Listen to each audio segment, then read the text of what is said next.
Gensen Hane, El despertar del milenio, 37. Han forzado la cabina, dijo el cura, al tiempo que se detenía de repente. Sí, querido, dijo Rinpoche, que siguió caminando. Pero si tiene que estar llena de alarmas silenciosas. Deauchet se abrió paso entre Will Puma y Rinpoche con la vista clavada en el cielo. Sí, el sonido de los helicópteros era más intenso. Al menos había media docena de ellos. Deauchet vio la primera hélice que aparecía por encima de una montaña distante. ¡Ah! Exclamó Rinpoche. Más visitantes. ¡Madre de Dios! Gritó Deauchet y echó a correr. Dobló un recodo y vio la cabina y un gran arco iris que brillaba entre una y otra montaña como un inmenso semicírculo de fuego. 28 2 Bunk NR Pre RS Eiden NYAL Fairza FX Viru R y Gemi NA. En su despacho, Anton Nicole respondió a la línea principal de teléfono. Peter. Soy yo. Escucha, se nos ha disparado una alarma en una cabina de la red global en Texas. Acabamos de detener a los intrusos. Se produjo una pausa. Jamás adivinarías quién ha sido.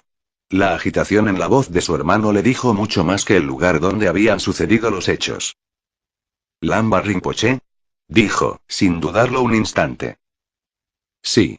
¿Pero con él iban? Deauchet y... Sí. Peter se quedó sorprendido por la clarividencia de su hermano. Will Puma también iba con ellos. 400 Hane Gensen El despertar del milenio. ¡Oh, Dios! Cole se recostó en su sillón. No tuvo la sensación de alivio que habría experimentado unos días antes.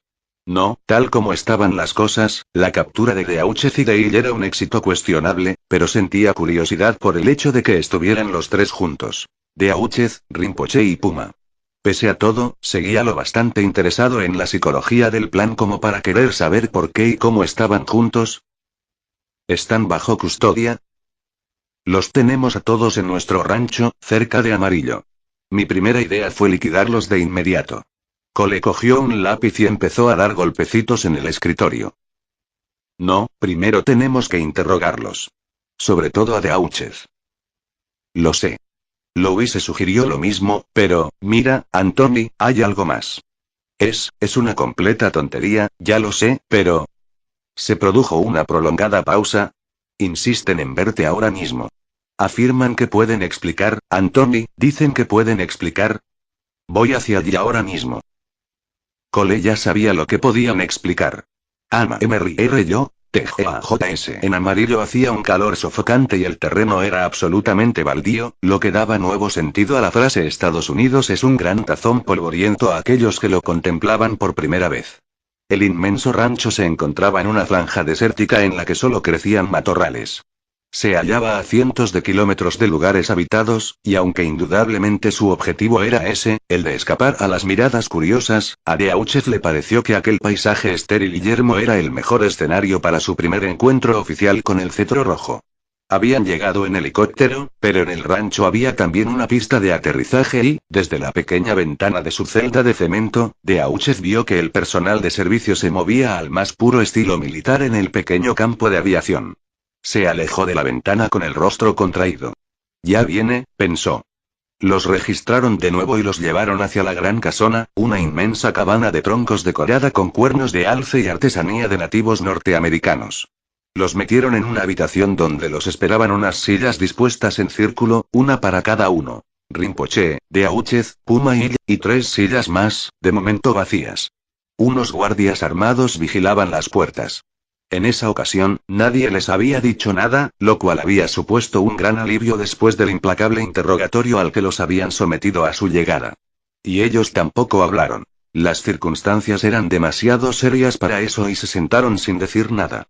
El silencio era tan profundo que Deauchet oía el tic-tac del reloj del pasillo, tan profundo que oía su propio pulso, cada vez más acelerado. Sus ojos se encontraron con los de Alien 401 Hane Gensen El despertar del milenio, una mezcla de pánico e incredulidad por parte de ambos. Allí estaban, en las garras del león.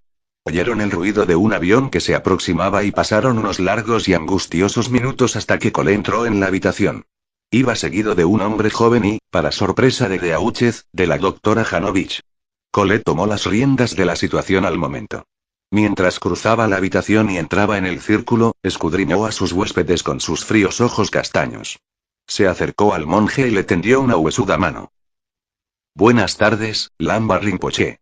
Soy Anton Nicole. Rinpoche se puso en pie, le estrechó la mano y le dedicó una sonrisa y una leve inclinación de la cabeza. Gracias por acceder a vernos, señor presidente. Will Puma también estrechó la mano de Cole. Su rostro, como siempre, permaneció impasible, pero sus ojos negros eran cautos y circunspectos. Entonces, Cole se detuvo ante Deauchez y dijo: Padre Deauchez, su valentía y su ingenuidad siempre me han intrigado. Me alegra tener la oportunidad de conocerlo. Los ojos de Cole se veían realmente excitados y en absoluto rencorosos. Sin embargo, Deauchez notó su gran frialdad. Se ruborizó, con la lengua trabada, y consiguió asentir con la cabeza. También estrechó la lisa, suave y fría mano del presidente y fue como estrecharla del mismísimo Satanás. Señor Illa, dijo Cole. Usted es, con toda seguridad, el reportero más tenaz de este país. Sí, señor, lo soy, dijo Ill. En su tono de voz había un amago de reto. Estrechó la mano de Cole a toda prisa y volvió a sentarse. Cole les presentó a su hermano Peter y a la doctora Janovich. Ella miró a Deauchez y a Ill con un odio apenas contenido. Cole indicó con un gesto que cerraran la puerta y los agentes del servicio secreto y los guardias armados salieron. Los únicos que quedaron fueron los que vigilaban desde las puertas del porche y desde las ventanas. «¿Esta sala está insonorizada?», dijo Cole. Lo cual es muy importante, ya que lo que vamos a discutir aquí es extremadamente serio. Confío en que respeten esta oportunidad y espero que tengan algo útil que decir, tal como afirman. Caminó hasta su silla y se detuvo junto a ella, con las manos apoyadas en el respaldo. Tal vez hacerles ver que él era el único que permanecía en pie fuera un gesto de poder, pero resultó absolutamente innecesario, porque todos tenían ya muy claro que era él quien estaba al mando de todo. Ella habló primero. Si lo que vamos a discutir aquí es tan serio, ¿qué pasará cuando se abran esas puertas?, preguntó. Eso dependerá por completo de los resultados de esta charla, señor Illa, respondió Cole sin el más leve asomo de malicia. Illa miró a Deauchez con aire de impotencia y el cura intentó transmitirle ánimos con una sonrisa. Caballeros, dijo Cole, al tiempo que se inclinaba hacia adelante, permítanme que les sea brutalmente sincero. El mundo pasa por una profunda crisis. Si ustedes no tienen la solución, no significan nada para nosotros. Los miró uno a uno con solemnidad y vehemencia. Algunos de 402 Hanegens en el despertar del milenio. Ustedes me odian, nos odian. Eso ahora no importa. No tengo ningún interés en amenazarlos o engatusarlos. Mi única preocupación ha sido, y ahora lo es más que nunca, salvar a la humanidad de la extinción. Deauchez quiso reírse en voz alta ante la audacia de aquella afirmación, pero Lama Rinpoche dijo: Nosotros tenemos el mismo objetivo, por lo que nuestros intereses están unidos. Espero que ese sea su objetivo. ¿Lo es?, corroboró Deauchez con amargura. Aunque tengamos que pactar con el diablo para conseguirlo. Yo siento lo mismo. Han dicho que tienen información sobre los volcanes y los terremotos. Me gustaría escucharla. Primero respóndame a una pregunta, dijo Deauchez, sentado en el borde de la silla. En Santa Pelagia hubo una docena de personas que presentaron estigmas y, además, sangraron varias estatuas de la localidad. ¿Eso lo planeó usted? Janovich miró a Cole y él le indicó que hablase con un gesto de la cabeza. Habíamos programado 3 casos de estigmas, dijo la mujer en tono gélido. Sánchez, Daunsey y usted. Al fin y al cabo, los estigmas son un fenómeno propio de los católicos. ¿Y que sangrasen las estatuas? ¿También lo programaron ustedes? No, respondió Janovich con desdén. Esas cosas ya habían ocurrido antes cuando se habían dado casos de estigmas y, por lo general, son falsos, según la bibliografía que yo he leído al respecto. Por lo general, repitió Deauchez, pero no en Santa Pelagia. Los casos no programados de estigmatizados tampoco eran falsos. Lo que ocurre es que aparecieron más fenómenos de los que ustedes habían programado. ¿No se les ocurrió pensar que con la aparición de las señales se daría una reacción similar, que habría cosas que se les escaparían de las manos? Continúe, por favor, padre Deauchez, dijo Cole, con un rostro que no revelaba ninguna emoción. Daocheth y Lama Rinpoche le explicaron lo que creían que estaba provocando la histeria colectiva. Que se acelerase la cuenta atrás y que de manera subconsciente se produjera la séptima señal. Durante toda la explicación, Hanovich puso varias veces los ojos en blanco y miró a Cole como si quisiera que también él la considerase ridícula, pero el presidente hizo caso omiso de la mujer. Se alejó del círculo y se dirigió a la ventana. Es absurdo sugerir que los procesos mentales, ya sean subconscientes o no, afecten a los movimientos de las placas tectónicas de la Tierra, dijo Hanovich en tono beligerante. No hay ni una sola prueba de que el hombre tenga ni la más remota capacidad para... ¿No? Daocheth se burló. En cambio, en su ponencia de la Conferencia Mundial de Psiquiatría de 1990 usted misma demostró ese poder. Carne quemada tras ponerle un trozo de hielo, una piel sin quemaduras después de aplicarle carbón ardiendo. Fue usted misma quien implantó la sugestión de los estigmas en los profetas y los vio aparecer a 403 Hanegens en el despertar del milenio voluntad. ¿Cómo puede decir ahora que la mente es incapaz de alterar la realidad física? Bueno, sí, pero, alterar el cuerpo de uno mismo mediante alguna forma de retroalimentación bioquímica es muy distinto de... ¿Y las estatuas? La interrumpió ella, impaciente. Que sangrasen no pudo deberse a una retroalimentación bioquímica. Hanovich miró al periodista con ojos asesinos. Daocheth vio que todavía le quedaban rastros de morados en la cara, unas sombras que le cruzaban las mejillas. Con un sobresalto, recordó que habían matado a su marido. Era inútil querer convencer a Hanovich de nada. Señor Cole, dijo Daocheth, intentando aparentar tranquilidad. Usted es un hombre de negocios. Usted sabe que el pánico en Wall Street puede provocar que se haga realidad un acontecimiento temido. Si todo el mundo cree que el mercado de valores bajará y los inversores retiran su dinero, el mercado bajará. Ha habido filósofos que han sostenido que la realidad solo es lo que entre todos convenimos que es y tal vez tengan razón.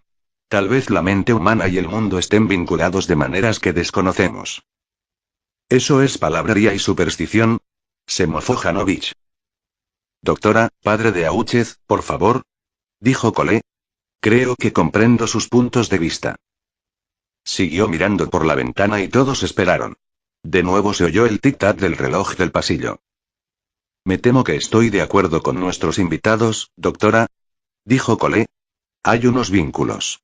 En Santa Pelagia sucedieron cosas que nosotros no habíamos previsto. Ahora tenemos este problema nuevo, una señal que no habíamos programado que apareciera. ¿No es una señal? Dijo Peter, negando con la cabeza. ¿Y el séptimo ángel derramó su copa en el aire? Citó Daocheth. Y sobrevino un gran temblor de tierra, como no lo hubo desde que existieron hombres sobre la tierra. Y toda isla huyó, y los montes desaparecieron. Concluyó el presidente. ¿No has leído la Biblia, Peter? Es una coincidencia. Cole se volvió de la ventana y caminó hacia ellos con aire resuelto. Sigan hablando, pero todavía tengo que escuchar teorías mejores acerca de lo que está pasando. En realidad, todavía no he escuchado ninguna teoría. Se detuvo junto a él y Daocheth y los miró con frialdad. Supongo que quieren anunciarme que el apocalipsis es una farsa. No necesariamente. Intervino Rinpoche con una tímida sonrisa. Otra opción sería sugerir que ha habido un aplazamiento. ¿Sí? ¿Comprende? Sabemos que ustedes nunca accederán a algo que no se ajuste a sus propios intereses. Dijo Daocheth con desprecio. Por más retorcidos que sean esos intereses. Por lo tanto, es posible que podamos detener el pánico sin desvelar sus planes. Tenemos que activar el sistema de alerta de emergencia en todo el planeta. Dijo I. 404 Hanegens en el despertar del milenio. Así que quiere que hagamos una retransmisión. Aquello pilló desprevenido a Cole. ¿Cómo voy a permitirle que lo haga? Podemos elaborar un mensaje de aplazamiento entre todos y eso bastará. No, no podemos. Replicó ella con una satisfacción evidente. Ustedes han hecho un trabajo demasiado bueno para poder ahora ocultar su implicación en los hechos. El presidente Cole no sabe cuál es la voluntad de Dios. Los profetas sí lo saben. Perdone. Intervino Rinpoche. Pero no se trata solo de convencer a la mente, sino al alma. Recuerde que cuentan con los dos últimos profetas que faltaban por salir a la luz aquí con ustedes, en esta habitación. Cole frunció el ceño, sorprendido y agradecido a la vez. ¿Sí? Dijo Rinpoche con una sonrisa. Ha llegado la hora de que el padre de Auchef y yo nos presentemos. ¿Y tendremos que utilizar el arco iris? Añadió Will Puma. Janovich respiró hondo y de manera ruidosa. ¿Cómo se han enterado de eso? Preguntó Cole, con aire defensivo. ¿Han puesto en marcha la caja del Lasercorp de la cabina? Explicó Peter. Cuando llegamos, había un arco iris en el cielo. Bueno, pues olvídense de eso, dijo la doctora Janovich con una carcajada llena de rencor. El arco iris fue eliminado de la programación de los profetas incluso antes de que empezáramos. ¿Y se suponía que el arco iris iba a ser una de las señales? Preguntó Iri. En principio, el arco iris iba a ser un sistema de ajustar automáticamente los fallos o los errores en la detonación de un misil atómico. Una manera de anular la acción de los profetas, si era necesario. Decidimos no utilizarlo, pero el equipo informático del Lasercorp ya estaba instalado. ¿Por qué decidieron no utilizarlo? Beauchef miraba a Cole con intensidad. ¿Por qué? Cole sonrió con un aire de perplejidad y dramatismo. Primero, porque el láser solo funciona si hay una capa de nubes para que la luz se refleje, es decir, que había problemas tecnológicos que no fuimos capaces de resolver. ¿Y? Insistió Beauchef. Janovich tosió nerviosa en su asiento. ¿Sí? Dijo Cole con un suspiro. Ustedes piensan que somos monstruos, pero se equivocan. Lo eliminamos del plan porque yo temía que si teníamos un botón que pulsar en caso de pánico, caeríamos en la tentación de pulsarlo. Cole volvió a la ventana. Las cosas iban a ponerse muy feas, por más que nos preparásemos, solo somos seres humanos. Beauchef no veía la cara de Cole porque se había vuelto de espaldas intencionadamente, pero captó lo que el presidente quería decir. Quería decir que los otros miembros del cetro rojo solo eran seres humanos. Tal vez se sintieran mal cuando presenciaran todas aquellas muertes en masa, pero Cole no podía correr ese riesgo y por eso se aseguró de que no hubiera manera de detener el proceso una vez iniciado. Jesús, pues tal como van las cosas, pronto tendrá esa capa de nubes. Dijo Ill con amargura. 405 Hanegens en el despertar del milenio. Sí, creo que tiene razón, señor Ill. Las cenizas volcánicas. A Cole le pareció divertido aquel toque de ironía. No importa, insistió Janovich, al tiempo que se apartaba el cabello de la frente con una mano temblorosa. Habíamos programado el arco iris y podríamos haberlo utilizado, pero el caso es que no lo hicimos. La aparición del arco iris no habría significado nada para los profetas. No tenía por qué, terció Will Puma. Mientras tenga significado para la gente. Me parece que he comprendido bien lo que nos sugiere, dijo Cole, mientras se apoyaba en el marco de la ventana. No, Anthony. Protestó Peter. No sé si creer la teoría de ustedes acerca de los movimientos sísmicos. Dijo el presidente, haciendo caso omiso de su hermano. Pero, para serles sincero, tampoco veo que su plan pueda hacer ningún daño. Bien, prepararemos un guión, pero se lo advierto. Si alguno se desvía del programa a lo más mínimo, la emisión y sus vidas llegarán a un repentino final. Cole se incorporó y consultó su reloj.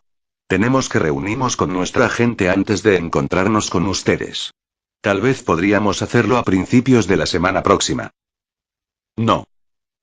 Beauchef se había puesto en pie, con los puños apretados en los costados. Retransmitiremos hoy, ahora. Y también contaremos lo del antídoto del Santarém. No más muertes, señor Cole. Eso se ha terminado. Cole se volvió despacio y miró al cura con una mezcla de diversión, hostilidad y arrogancia. Pero a Peter no le parecía divertido. Se puso en pie y farfulló. ¿Pero quién se ha creído que es? ¿Quién es usted para decirle al presidente lo que tiene que hacer? Siéntate, Peter, dijo Cole, con voz serena. Peter lo miró con aire suplicante, pero se sentó. Ustedes no tienen ni idea de lo que queremos conseguir, le dijo Cole a Beauchef.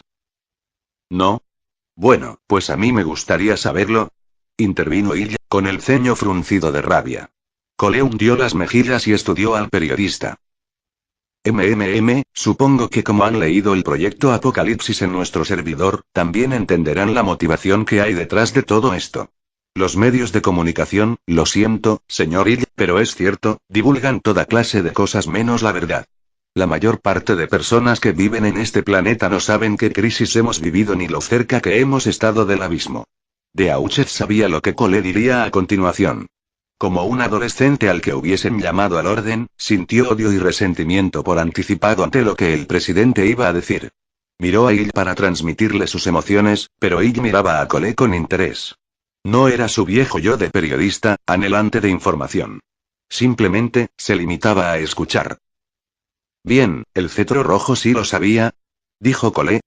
Desde 1920 seguimos de cerca la explosión demográfica, el agotamiento de los recursos limitados del planeta y los altibajos políticos y financieros. Si no emprendíamos una acción, hacia el 2050 nos veríamos abocados al desastre. Pocos políticos lo 406 Hanegens en el despertar del milenio admitirían porque es malo para los negocios, pero el efecto invernadero sin control provocaría un cambio climático en todo el globo. Estudiábamos el descenso de las cosechas. En realidad, ya hemos empezado a asistir a ese descenso, como ustedes saben perfectamente bien. Con la superpoblación de la Tierra, el único resultado posible era la anarquía, una guerra global en la que la gente lucharía por la comida y provocaría revoluciones violentas. Y con el arsenal nuclear de la Guerra Fría en el mercado al alcance de cualquier revolucionario o terrorista, ¿cuáles creen que serían los resultados? Pero todo esto es absurdo. Se mofó Beauchet. Como tienen miedo de la muerte y la destrucción global, causan la muerte y la destrucción global. Esa fue exactamente nuestra decisión. Cole volvió los ojos hacia Beauchet con aire de desafío. La reducción masiva de la población era inevitable. Si no lo hacíamos nosotros, sucedería de todas maneras. Al menos, con el proyecto Apocalipsis teníamos la posibilidad de controlar la destrucción, de utilizarla como una oportunidad con el fin de cambiar el mundo para mejor, de nombrar personas y realizar acciones que acabaran conduciendo al mundo a una nueva edad de oro. ¿Edad de oro? ¿Y llama edad de oro a eso? Se burló Beauchet. Por supuesto que no. Cole esbozó una sombría sonrisa.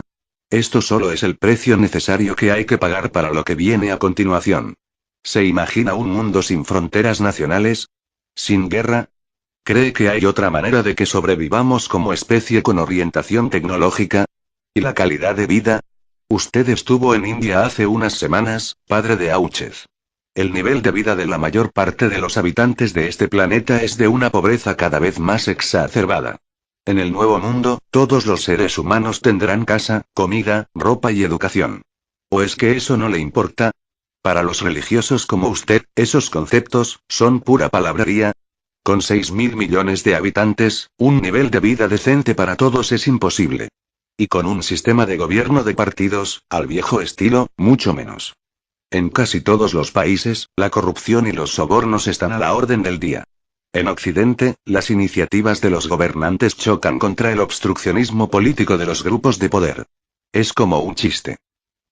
Las palabras de Cole y su rostro estaban teñidos por la pasión. Sean cuales sean sus intereses, dijo Beauchet claramente, ¿hay otras maneras de? Sí, claro. Hay otras maneras de hacerlo. Con más cortesía, con más bondad, las hemos probado todas. En los siglos pasados, el cetro rojo apoyó todo tipo de iniciativas. En el siglo XX apoyamos la planificación familiar, a Greenpeace e incluso a las Naciones Unidas. ¿Y cuál ha sido el resultado? Beauchet cruzó los brazos y lo miró enfurecido. ¿No me responde, padre? Bien, pues yo se lo diré. Prácticamente ninguno. La gente cree que el mundo avanza, que progresamos como seres racionales, pero por cada paso que damos hacia adelante, como la legalización del aborto, por ejemplo, hay un movimiento conservador dispuesto a llevarnos de nuevo a la superstición y a la ignorancia. 407 Hanegens en el despertar del milenio. Cole hablaba con fervor. Era muy raro verlo de aquella manera. Todas las fotos o imágenes que Beauchet había visto de él encajaban con la frialdad del hombre que había entrado en aquella habitación. Gélido y blanco como el mármol. Beauchet se miró las manos, que se retorcían en su regazo. Se obligó a controlarse. ¿O sea que ha intentado matar a todos los conservadores? Pues me temo que no le servirá de nada porque volverán. Usted no puede cambiar la naturaleza humana. No. Cole se pasó una mano por sus oscuros cabellos, en un intento de recobrar la compostura. Pero en el nuevo mundo tendrán muy poca fuerza. Beauchet miró a sus amigos. Ille tenía los labios fruncidos y los ojos distantes. Rinpoche tenía la vista clavada en su regazo. La expresión de Will Puma era, como siempre, indescifrable. Beauchet habló en voz baja, con su furia contenida como una llama en su interior que no se apagaría, pero que tampoco necesitaba airear gritando. No sé lo que el futuro nos habría deparado, dijo. ¿Revueltas? Tal vez, pero usted no tiene el derecho de imponer sus ideales al resto de la humanidad. Ni tiene derecho a acabar con una sola vida humana. ¿Que no tengo derecho? Cole soltó una carcajada. No era un derecho, era un deber. Me gustaría poder permitirme su idealismo, padre de Auchez, pero los idealistas no han salvado el mundo. El cetro rojo cree que nosotros somos los dueños de nuestro propio destino. No vamos a enterrar la cabeza en la tierra y esperar a que los dioses o los alienígenas nos salven. A veces, lo que debe hacerse no es fácil y es necesario que haya un hombre como yo. Sí, realmente, hasta ahora usted ha hecho mucho por la humanidad, dijo Beauchet con una ira callada. El presidente hundió las mejillas. Su blanca piel estaba algo ruborizada y en su mirada había una claridad ardiente. Cole y Beauchet se miraron mutuamente como si cada uno estuviera a un lado de un abismo que ninguno de ellos podría o querría cruzar jamás. ¿No sería mejor que volviéramos a hablar de esa retransmisión? ¿Sí? Sugirió Rinpoche al tiempo que se ponía en pie y saludaba con una inclinación de la cabeza. Cole miró al monje. Me temo, señor presidente, dijo el tibetano, que el padre de Auchez tiene razón. Solo podremos detener esto si los supervivientes tienen ganas de vivir. Y, como ve, los muertos también tienen algo que decir. Los muertos tiran de los vivos. La fuerza con la que tiran es muy grande. Llegará un momento en que será irresistible si es que ese momento no ha llegado ya. Tenemos que actuar lo antes posible, sí, ahora mismo. Cole no respondió de inmediato.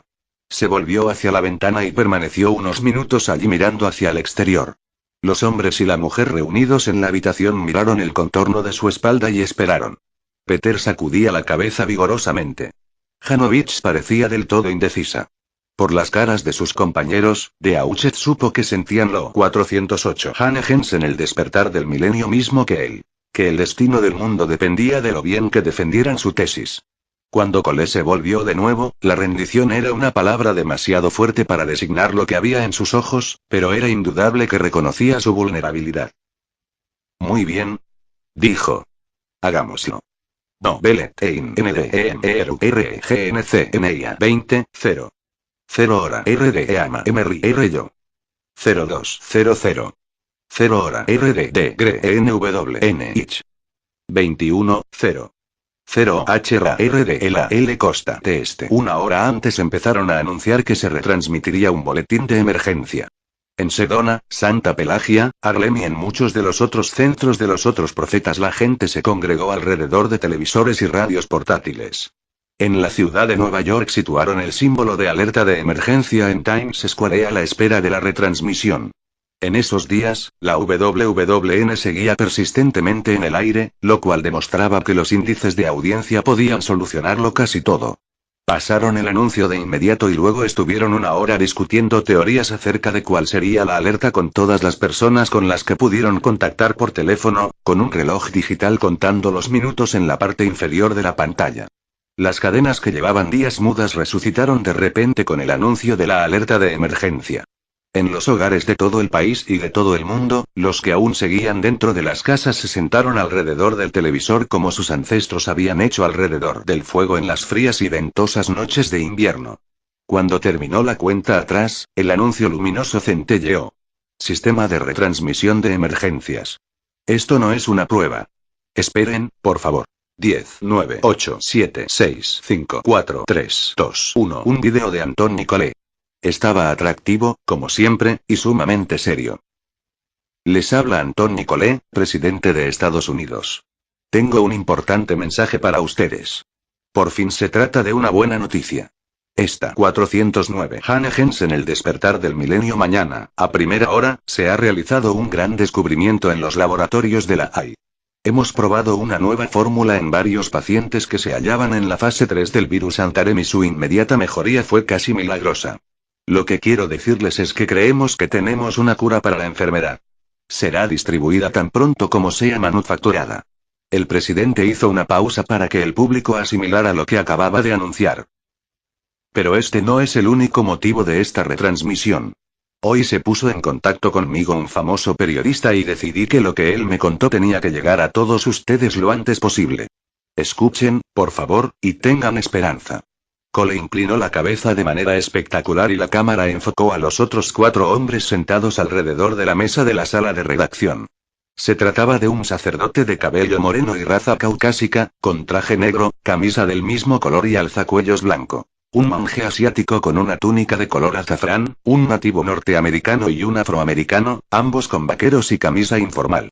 Tras ellos había un anuncio luminoso en el que se leía Fox 8. Soy Simón y yo, dijo el afroamericano, leyendo de un papel que tenía delante. Muchos de ustedes me conocen por mis reportajes sobre Santa Pelagia publicados por el New York Times. Como recordarán, la profecía dio a entender que habría 24 profetas. 2 de ellos no se han dado a conocer. He dedicado las últimas semanas a encontrarlos. El periodista hizo una pausa y se secó la frente nervioso. Bajo los focos, sudaba copiosamente. Son el padre Michel de Auchez, que fue enviado a Santa Pelagia por el Vaticano, y Lama Rinpoche, un respetado monje y maestro budista tibetano. Y también está aquí conmigo el profeta Will Puma, de Washington. Soy Will Puma, dijo el nativo norteamericano. He aceptado hablar en público a fin de cumplir mi misión. Estos 2 hombres estuvieron conmigo en Santa Pelagia y tuvieron una visión. Son los 2 profetas que faltaban. Soy el padre Michel de Auchez, dijo el cura, con la cara muy blanca y las pupilas tan dilatadas que se veían negras. La Virgen María me dijo que no me diese a conocer hasta el 26º día. ¿Y yo también? Intervino el monje con voz tranquila. Tenía que esperar hasta el día 26. El presidente nos ha ayudado a preparar esta retransmisión para poder llegar a todos ustedes lo antes posible. Dijo Simón y yo. Escuchen con atención el mensaje de los 2 últimos profetas. Los telespectadores se inclinaron hacia adelante todos al mismo tiempo. El silencio era absoluto en cada casa y en las comunidades de remolques y tiendas de campaña donde se había congregado la gente. Todos dejaron de respirar para escuchar, como si su vida pendiese a esas palabras. Tenían los ojos clavados en los hombres de la pantalla. La cámara tomó un primer plano del monje. Se me dijo que cuando llegase el día 26 muchos habrían muerto, lo cual ha sucedido de verdad. Hermanos y hermanas, Dios nos 410. Hannah Jensen el despertar del milenio mandó el aviso de que afrontaríamos días de destrucción apocalíptica y así ha sido. El monje esbozó una triste sonrisa. No ha sido la voluntad de Dios la que ha provocado todo esto. En los últimos 26 días, Dios nos ha dado la espalda y ha permitido que cosecháramos lo que habíamos sembrado. Jensen Hane, el despertar del milenio, 38. En el día 26º, añadió el cura con voz aturdida, la copa de la aflicción de Dios se derramará y él intercederá para salvar a su pueblo. La noche ha terminado, dijo Rinpoche. Ha llegado el amanecer. ¿Nos dará una señal de esta promesa?, dijo el sacerdote. En los cielos de todo el planeta. Alzó las manos al cielo, unidas en señal de plegaria. No miraba directamente a la cámara y sus ojos se veían distantes. Salid y mirad, dijo Will Puma. La señal aparecerá en todas partes. Una señal de purificación. El mundo se ha roto, ha sido purificado y renacerá. Esto es una promesa. Algo oscuro apareció en las manos del sacerdote. La cámara tomó un primer plano de ellas. Del revés de sus manos salían sendos regueros de sangre que corrían hacia las muñecas y desaparecían bajo las mangas. La cámara le enfocó la cara, en la que se estaban formando 2 glóbulos de color escarlata en las pálidas sienes del cura. Tenía los ojos perdidos en la distancia y lloraba en silencio, con el rostro transformado en algo hermoso y terrible, algo que sus ojos indicaban que no quería ver. Con voz entrecortada dijo: Él no nos ha abandonado. Esto es una promesa. Loado sea el Señor, nuestro Padre Celestial, Creador del universo. En Sedona, una imagen irrumpió en el amanecer ceniciento, con sus brillantes colores, y formó un arco en los cielos. Su luz era radiante e inverosímil y danzaba en el aire. Los campistas se pusieron en pie junto a los televisores y las radios y alzaron los ojos al cielo porque querían estar seguros de que era verdad. Y cuando lo estuvieron, empezaron a abrazarse y a llorar de alegría. En Nueva York, el arco iris se alzó en el horizonte nocturno como si fuera una luna con joyas incrustadas. En Washington, Alabama, Florida y Texas, su luz fue como flores de loto abiertas. En Tokio y en Múnich se extendió en un cielo diurno gris y mortecino como si fuera un paracaídas traslúcido. La gente fue hacia las puertas y muchas personas las abrieron por primera vez en semanas y salieron al exterior para contemplar el arco iris en directo. En sitios altos se veían 3 o 4 a la vez, mientras que en las zonas más bajas solo asomaba lo más alto de ellos sobre árboles, montañas o suburbios cenicientos. El arco iris brilló en zonas remotas donde solo lo vieron los coyotes y los anacoretas. Sobre las carreteras locales atestadas de coches que no sabían a dónde iban surgió de la oscuridad como un fantasma de luz. Y en todas partes fue recibido con alegría y admiración. Cuando la retransmisión finalizó, los 4 hombres salieron a un balcón del segundo piso y vieron el arco de fuego que brillaba en el cielo.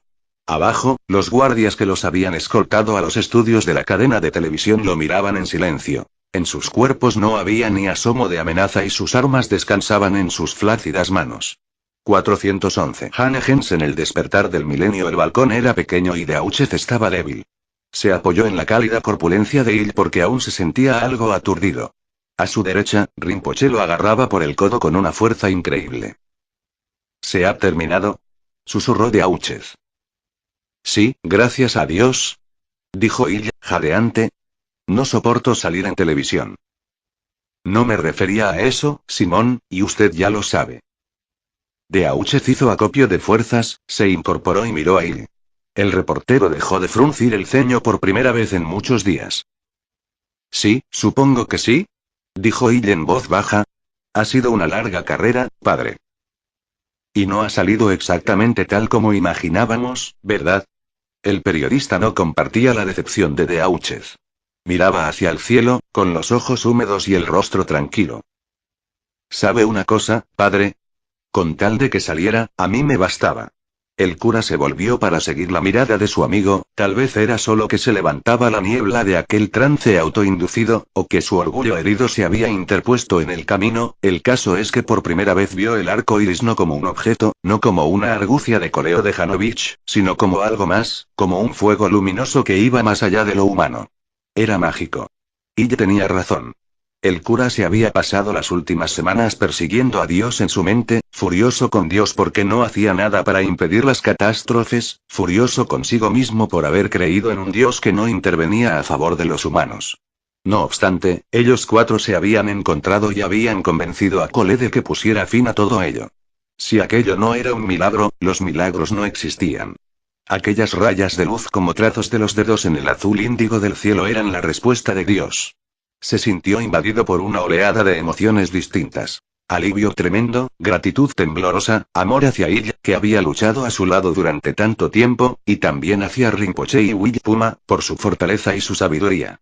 Aquellas emociones tan dispares se mezclaron con los colores del cielo hasta que todo su ser fue una paleta de matices nuevos. La intensidad del momento era casi insoportable. Sacudido por esas oleadas interiores, recorrió las cimas de la primera emoción y de las siguientes, hasta llegar al fondo de la paleta. Allí, como punto de referencia de todo lo demás, encontró una dolorosa y profunda sensación de pérdida por todo aquello que había dejado de ser, por el precio tan alto que se había pagado. Se le llenaron los ojos de lágrimas. Tranquilo, tranquilo, dijo Rinpoche, al tiempo que le apretaba el codo. Ve, querido Mitchell. Dios no nos ha olvidado. Pero, ¿por qué ha tardado tanto?, preguntó Beauchet con la voz entrecortada por los sollozos. Rinpoche inclinó la cabeza hacia un lado para pensárselo. A veces, nuestros mayores errores son nuestra salvación. No lo comprendo, dijo el cura, al tiempo que se secaba las lágrimas. No. Pues no es difícil de comprender, ¿verdad? Beauchet miró al nativo norteamericano y se encontró con la cara sobria de Will Puma y su implacable sabiduría. El chamán asintió para mostrar su acuerdo con el tibetano. 412. Hannegens en el despertar del milenio. Pero, empezó a decir Beauchet. ¿Todo va bien, padre? Ille pasó el brazo por el hombro del sacerdote. Para su sorpresa, Beauchet descubrió que todo estaba bien. No tenía que comprender nada. Quizá, por una vez, se trataba solo de una cuestión de fe.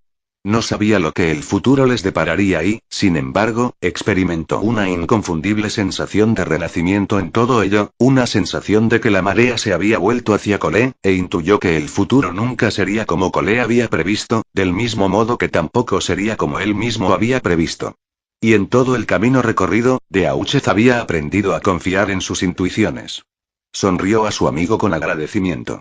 La mano en su hombro era cálida y pasiva. Ille le devolvió la sonrisa, pero no la mirada. Algo